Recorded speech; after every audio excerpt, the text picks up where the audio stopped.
एक बार एक हवाई जहाज में 5 लोग सफर कर रहे थे। धोनी, अंबानी, राहुल गांधी, नरेंद्र मोदी और एक छोटी सी बच्ची। अचानक जहाज में कुछ खराबी आ गई। वहां पर 4 पैराशूट थे।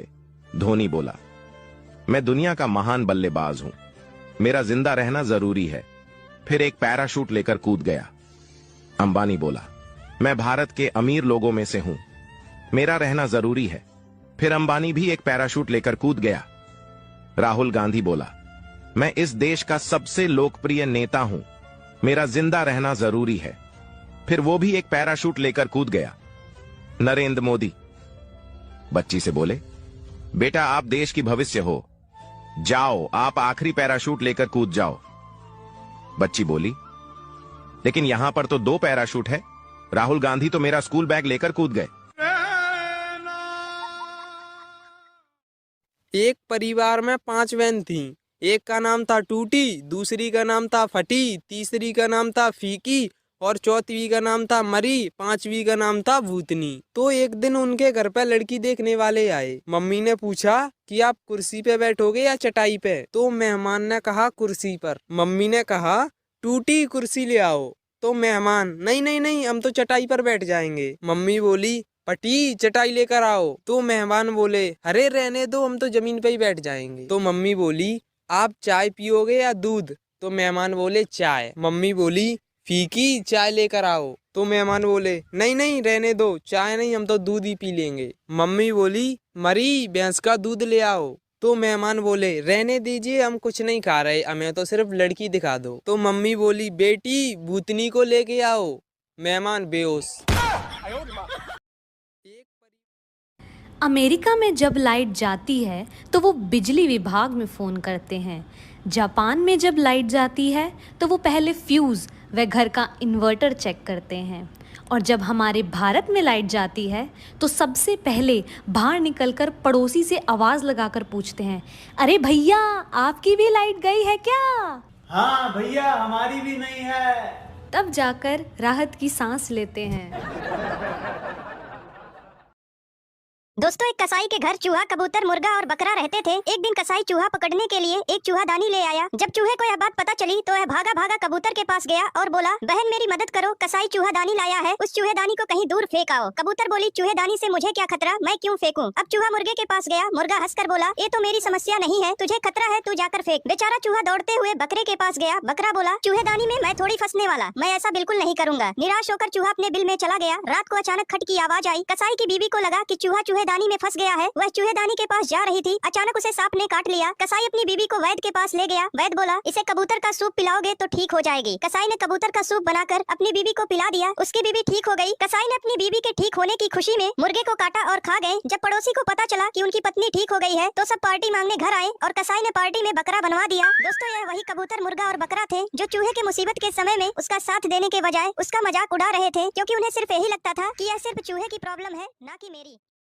तो कछुए का एक परिवार पिकनिक पर जाने को सोचा। उन्होंने सामान और खाने की चीजें पैक की और पिकनिक के लिए निकल पड़े। 2 साल बाद वह उस जगह पर पहुंच गए जिसे उन्होंने चुना था। उन्हें 1 महीने लग गए उस जगह की साफ सफाई करने में। इसके बाद उन्होंने अपने खाने की टोकरी खोली तो पता चला कि वह नमक लाना भूल गए हैं। नमक के बिना खाना बेस्वाद है। सरदार कछुआ बोला कि छोटा कछुआ बाकी कछुए से तेज चलता है, इसलिए वह वापस जाएगा और नमक लेकर आएगा। छोटा कछुआ बोला, मैं नमक लेने जाऊंगा पर मेरी एक शर्त है, जब तक मैं वापस नहीं आ जाता तब तक कोई खाएगा नहीं। कछुए बोले, हमें शर्त मंजूर है। छोटा कछुआ नमक लेने चला गया। 6 महीने बीत गए लेकिन वह नहीं आया। इंतजार करते करते 2 साल हो गए लेकिन वह नहीं आया। इसलिए परिवार के बाकी लोगों ने टोकरी खोलकर नाश्ता करने का फैसला किया। जब उन्होंने नाश्ते की टोकरी खोली तो छोटा कछुआ झाड़ियों से बाहर कूद गया और चिल्लाया, देखो मुझे पता था कि तुम सब मेरे वापस आने तक इंतजार नहीं करोगे, इसलिए मैं नहीं जाऊंगा नमक लेने।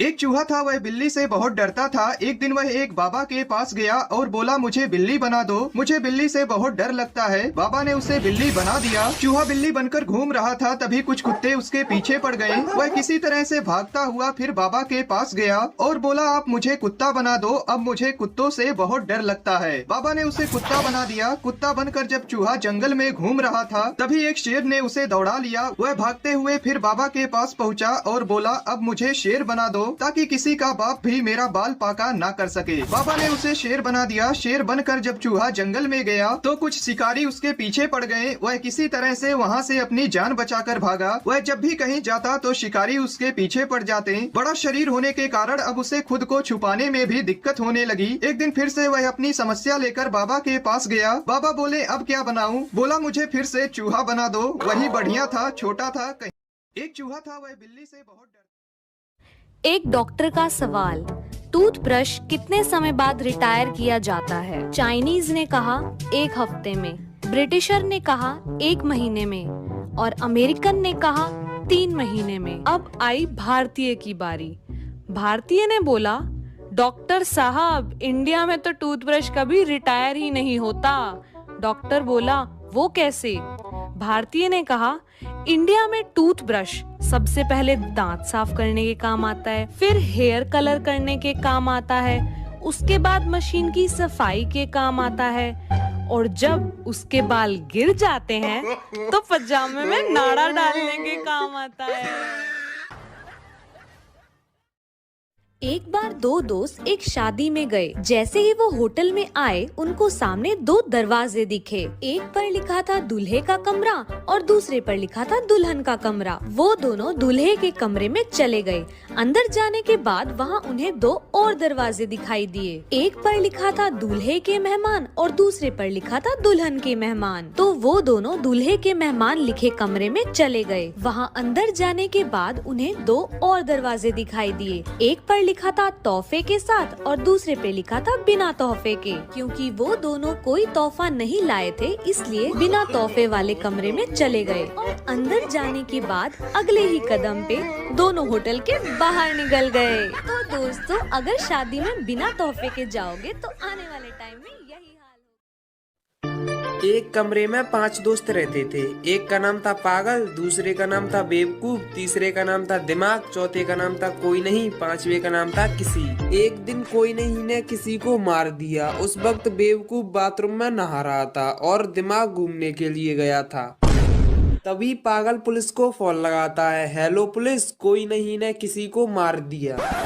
तभी पुलिस वाला बोला, पागल है क्या? तो पागल बोला, हाँ मैं पागल हूँ सर। तो पुलिस वाला बोला, अरे बेवकूफ है क्या?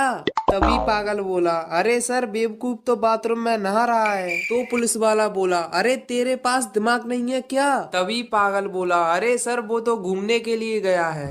तो पुलिस वाला बेहोश।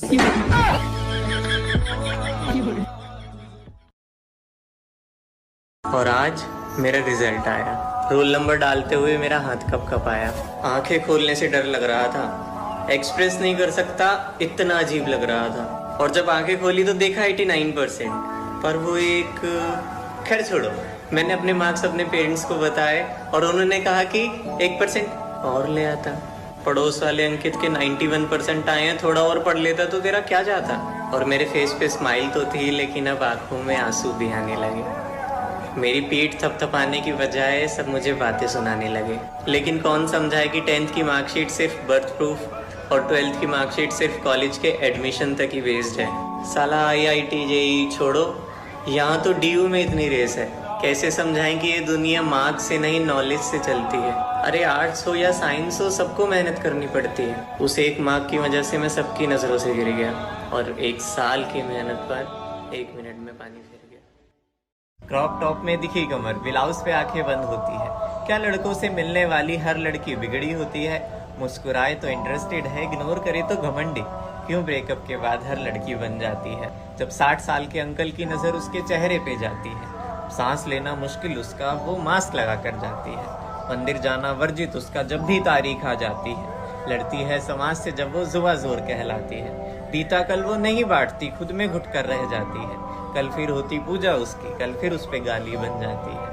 इतना ससवर कर क्यों रहती है? अब सुंदर होना पाप है क्या? जज तो ऐसे करते हो, अरे MLA तुम्हारा बाप है क्या?